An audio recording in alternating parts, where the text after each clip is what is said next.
It's a series aimed at conjuring up discussion on issues related to humans and their use of technology, all housed under the name Brave Conversations. Let's talk about it with Director of Intersticia. She's going to tell me it's wrong and tell me what it is.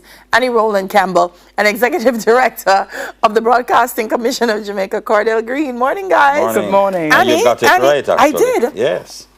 No, Intersticia, yeah. Oh, yeah, you did very well. You pronounced it perfectly. Cool. About the first person who ever Brave Conversations, Anni.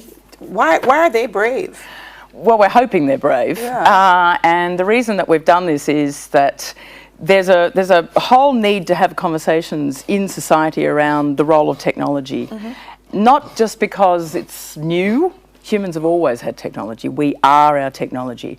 But the speed and the reach of the technologies we now have is running faster than the humans can actually have the conversations about. So part of what we're trying to do is create an environment where people from all generations come together and actually say, what is it about being human that we quite like? And how, as we're using these technologies, is it impacting the way we're living our lives? Yeah. Cordel, she's so right. I mean, all the time I say I don't think we were prepared. No. For social media. I think that's it. And the cart's gone and we're trotting behind it. That's the problem, Daly. I think overnight we have all become stars. You know, everybody's a celebrity if you have a Facebook page. Who prepared us for that? I mean, stars of people advising them. Yeah. And they make so many errors. Regular people, we have become empowered. We are going through a revolution, and it's hard when there's when you're in a revolution. Sometimes you're not recognizing that you are. Yeah. But the problems we're having now, that's really the tip of the iceberg. We're not yet really very deep into artificial intelligence and robotics and nanotechnology and all the other technologies that are going to completely transform the world in which we live. And we're really not talking about decades. Yeah. What's a challenge for you?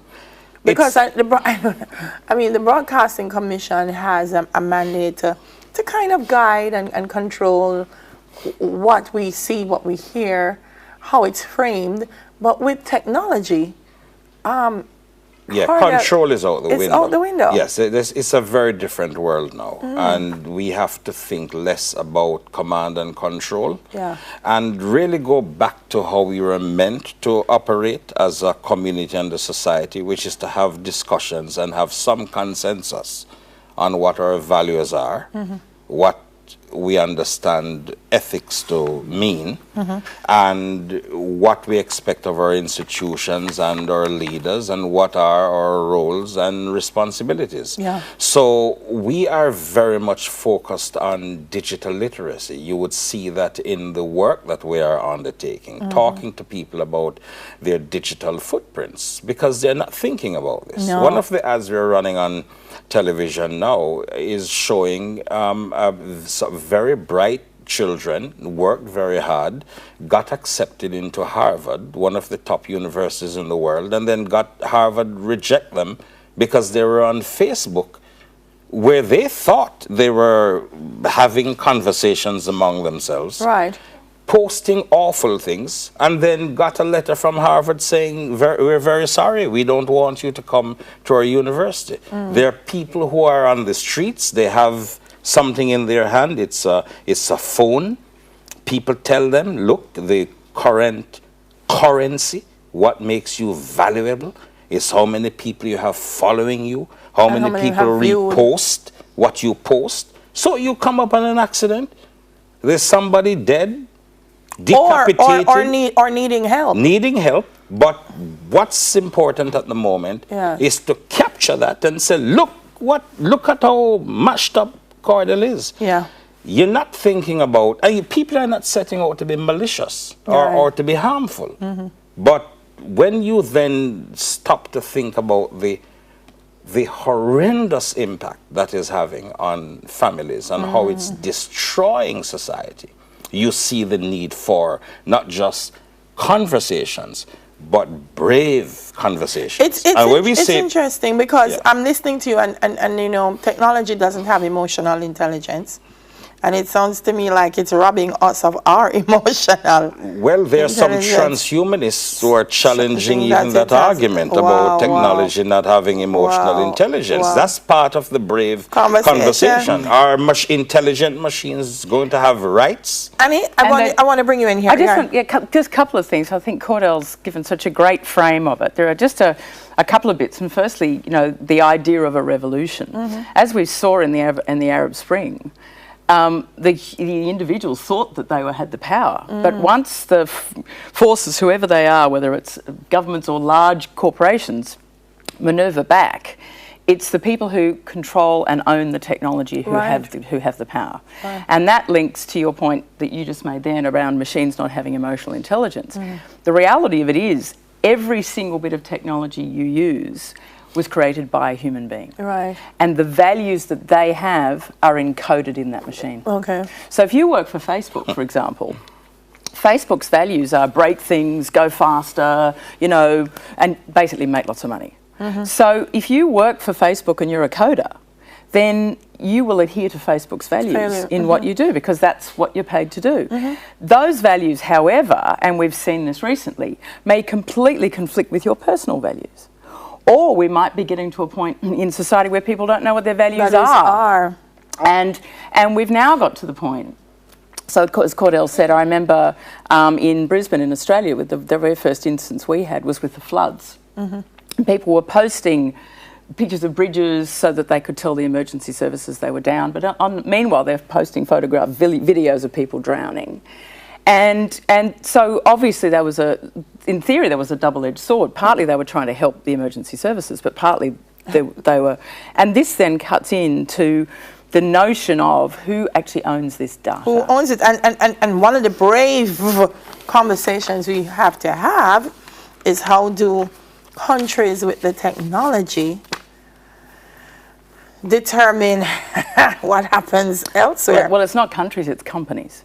So this is the thing now that so what's really interesting about this Russian conversation is look, to me the Russian conversation is an interesting one. The Russians are in there to make money, right? So all the stuff they did during the US election, if you look at the research, it's all they want is hits. So if they put up there that Hillary does something and that gets lots of hits, then they click through and they get lots of money. When it comes to did they try and deliberately manipulate the election? No, I don't think they did. They just wanted to make the money. But the difference you've now got is you've got this experiment which has been run. And I don't know if you've read any Hitchhiker's Guide to the Galaxy, but I recommend for everybody read lots of science fiction, because science fiction is now science fact. Yes. But Douglas Adams wrote Hitchhiker's Guide to the Galaxy, and in Hitchhikers, the white mice were actually running the experiments on the humans. The humans actually thought they were in control, running the experiments on the mice. And what they were doing was they were basically running this big experiment to get the answer to life, the universe, and everything. So in a lot of ways you can say that the white mice have been running the first experiment of the World Wide Web. And the humans are all on there and we're running on the wheel and we're feeding the machine. Now there's a new experiment coming out where you've actually got America, which has got no laws really around protection of personal data and privacy, although California has just enacted some legislation around the individual's rights to actually, you cannot own your data. It's a bit like you don't own that cup of tea. Somebody owns this mug. You might have the data in it. So it's whoever owns the container owns the data. But you don't have a right to that data in America to a large extent. Europe has now enacted the General Data Protection Regulation, which is all about the fact that you can actually request your data, you can understand. The Russians are all over the shop. And of course the Chinese have actually got a system now where the Chinese government is collecting data on all of their citizens, including whether you go to the gym, whether you visit your mother in an old lady's home, whether you're good to people on the streets, what your credit record is, and they are denying people services based on what their social score is. Wow. So there are these experiments now in the world which are running, and they're all being controlled either by a large government or by the companies that put those values in. And by the way, the other thing is that we each also have a score for marketers. Once you've bought anything online, Yeah. there's somebody there who's rating all of us. Yeah. I told someone the other day that I tried an experiment and went looking for a car, and all I found were the cheap ones, and I started getting very worried and wondering, so what's my data score? do they have on you? I have a lot of work. I'm getting very worried. Oh no! So tell me, Carter, before, because we have to go. Are we having this brave conversation here in Jamaica? Yes, we're doing a pilot tomorrow and the next day. Then we're going to have the rail conversation in November. Okay. And Jamaica is on the cutting edge, by the way. This is just it's Australia, London, Dubai.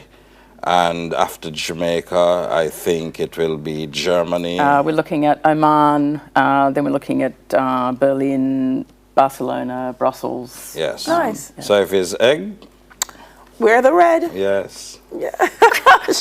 We'll tell you about it and what that means. Okay. By the way, if there are persons who Yes. want to participate in November, Yes. they can contact the Broadcasting Commission, info@broadcom.org. And we want persons from across the generations, grandmothers right down, and you don't have to know anything about technology. Everybody will have to participate in this conversation. In fact, we deliberately want people who don't know about technology. Nice. We need to talk, guys. We need to have some brave conversations. The world around us is changing. So make sure you participate. Director of Intersticia, Anni Rowland-Campbell, and Executive Director of the Broadcasting Commission of Jamaica, Cordel Green. Stay with us. We're going